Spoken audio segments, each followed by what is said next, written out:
उस दिन शाम कुछ अलग थी। सूरज ढल तो रोज की तरह रहा था, पर उसकी रोशनी में एक ठहराव था, जैसे वह भी थक गया हो इस संसार की भागदौड़ से। आसमान पर नारंगी और बैंगनी रंग ऐसे घुल रहे थे, मानो किसी ने धीरे धीरे प्रार्थना को रंगों में बदल दिया हो। पक्षी अपने घोंसलों की ओर लौट रहे थे और धरती पर रहने वाले मनुष्य भी, पर किसी के मन को चैन नहीं था। इसी शाम, उसी थकी हुई दुनिया में, एक साधारण से गांव के किनारे एक पुराना सा रास्ता था, जिस पर धूल जमी थी और वर्षों की पीड़ा चिपकी हुई थी।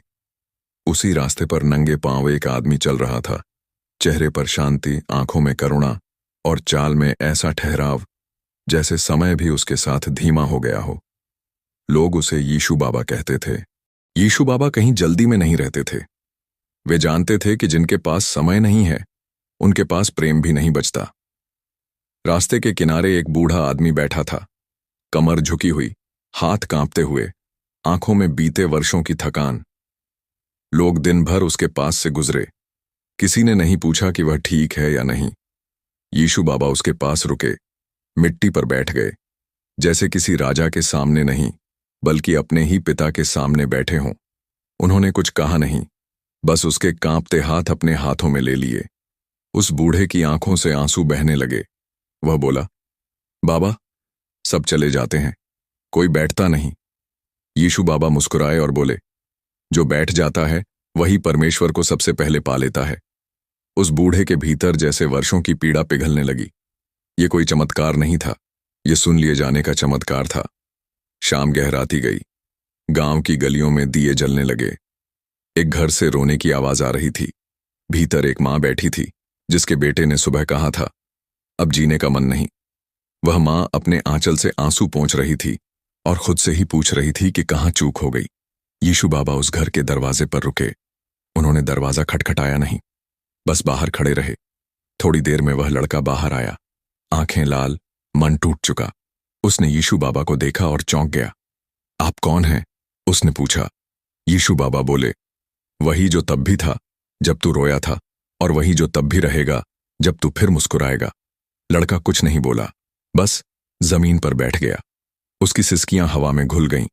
यीशु बाबा उसके पास बैठे और बोले, शाम का समय इसलिए होता है कि दिन का बोझ उतार सको, अंधेरा इसलिए आता है कि तुम रो सको, और प्रभु इसलिए पास आते हैं कि तुम टूट कर भी सुरक्षित रहो।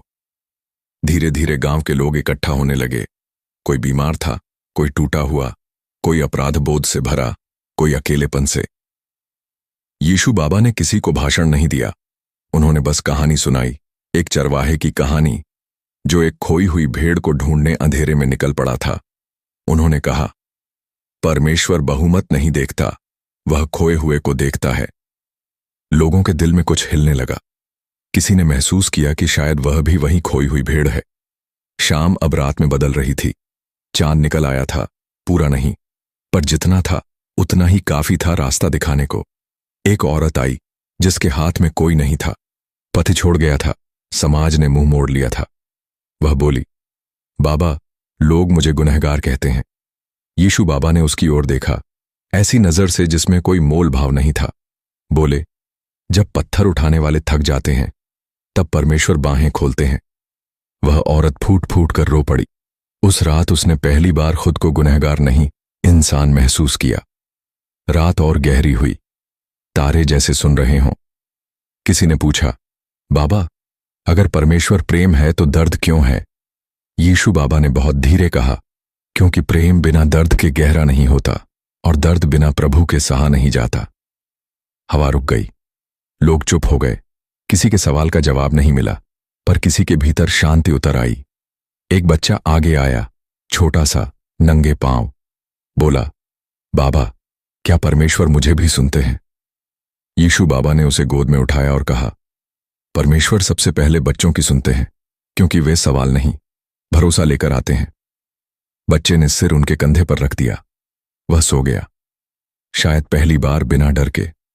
रात के अंतिम पहर, जब लोग लौटने लगे, यीशु बाबा उठे। किसी ने पूछा, आप कहां जाएंगे? वे मुस्कुराए, जहां बुलाया जाऊंगा, जहां शामें भारी होंगी। और वे अंधेरे में खो गए, जैसे कभी आए ही ना हो।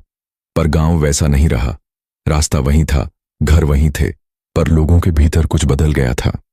अब जब भी शाम होती, लोग आसमान की ओर देखते और कहते, आज भी वह पास है।